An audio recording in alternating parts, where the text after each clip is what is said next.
Hey, what's up guys? My name is Adrian. I'm here at Revolution Parkour. This is the Gresham location we just opened up a couple months ago. But more importantly, I'm here to bring you a front handspring tutorial. So the main reason I'm making this is because I want to do a front flip tutorial, but the best way to progress into a front flip is starting with a front handspring. So we're going to start with front handspring. First off, your prerequisite is a cartwheel. Just a good, solid, clean cartwheel. The best thing to have is multiple variations of cartwheels. Being able to have your chest face one wall at the start and face the same wall at the end. Landing just like this. Notice how my chest did not change the direction. And then the second variation is your chest facing forward and then end facing backwards. There we go. Those are the two variations I want you guys to start with. Now from here, it's a very, very simple process to take your cartwheels into front handsprings. It'll just take a little bit of time and probably some weird motions you're not quite used to. But let's go ahead and get started.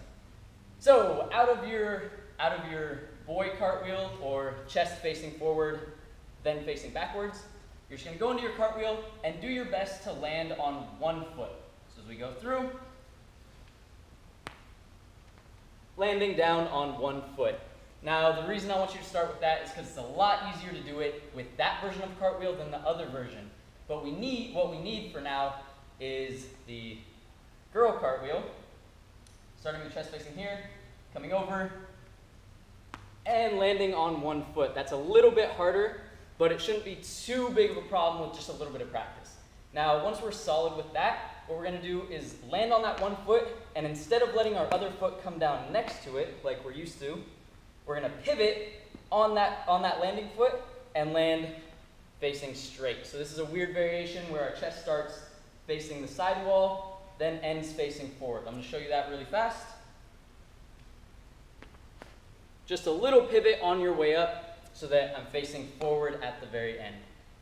From here, this is basically the move we're gonna be working with. So if you're not quite solid with this, take some time, practice it out. But once you have this move locked in and you can do it no problem, then what we're gonna do is move on to the next piece, which is landing with both feet forward. This is probably the hardest version, or the hardest part of this tutorial, because it'll feel a little bit awkward if you're not used to it. You might feel like you need to stretch, you're stretching a little bit too much. I'm gonna show you it first and then run through a few examples of how to work into it. So starting chest facing this way, coming around, and landing both feet forward. Again, it's gonna be very good to be able to do a basic bridge. I don't have the best bridge, but it's gonna help give you the ability to move your back in that weird kind of awkward position.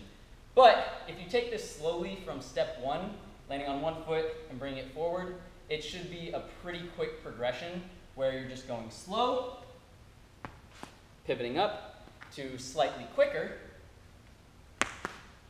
and then finally the fastest, where both feet are landing forward and your hips should be more or less going straight over your head.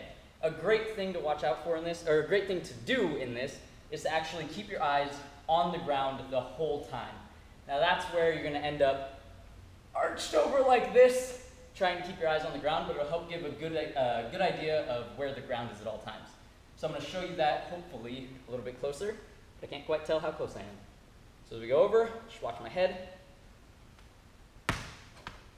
Eyes on the ground, over that right shoulder the whole time. So the right shoulder is my front hand for me, and I'm just peeking over that shoulder the whole time. Once you have this, now we're gonna go into more of front handspring territory, where you're really gonna have to focus on a shoulder pop. Now the shoulder pop, your arms are staying fairly straight, but your shoulders are just pulsing. Just a little pop like that. And that's gonna help you get to your feet without having to arch as hard, and you can still watch the ground. Just a little shoulder pop, nothing in my elbows, just shoulders. Now from here, this is gonna start feeling a lot like a front handspring. This is the big step part where there's not really any mini progressions past here. other than going for your front handspring.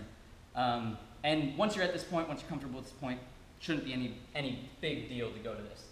Now all we're doing is instead of stepping in and bringing our hands down sideways like this, we're bringing our hands down straight.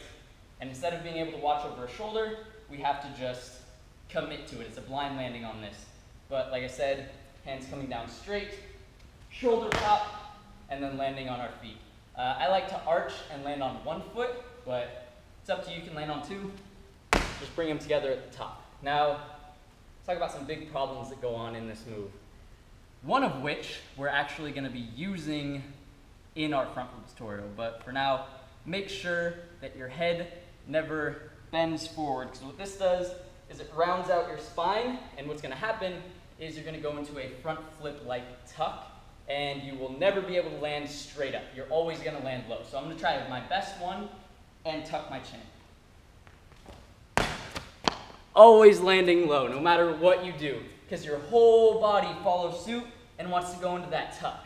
So what we need to do instead is try our best to keep our eyes on the ground, and that's going to make our head lean back. And our whole spine's gonna arch, and we're going to have a really good one. So this time, eyes just staying on the ground. At the top, head just coming right back to neutral. Now, one last step. If you're a little bit scared to do the full thing, what you can do is start landing feet, then back. I'm going to show you that. I have a hard ground here, so it should be no problem to find some grass and do this move with minimal pain. So as we go over, my feet are going to hit, and then I'm just going to softly land down on my back. Straight down. One more, a little bit lower than that. Whole time I'm trying to stay straight as I can. And just right down. As long as I commit to keeping that arch, my feet will hit first, and I'll be able to softly go transition to my back. One final word of advice or thing to watch out for is never reach for the ground with your legs. If you're reaching for the ground with your legs, what's going to happen is as you go over the top, you're going to end up landing on your legs like this. Down like this, and this hurts. It hurts your toes, it hurts your ankles, it hurts your knees. Hurts absolutely everything. So always try to be as straight as possible. If you have mats, there's other great progressions for this, but I'm assuming you don't, so here's me telling you not to do that. Landing on your butt is going to be way more comfortable than landing like that. So never try to shoot your feet to the ground. Always just let them find it on their own. And then you'll be nice and safe because your feet will absorb the landing. So next up, we're going to be doing a front flip tutorial, but you'll have to click somewhere on the screen, maybe. I don't know how to do that yet, but maybe I'll figure it out. Click around here, and that'll take you to the front flip tutorial. So hopefully you learned how to do a front handspring today, and I will see you in the next one. Thanks a lot.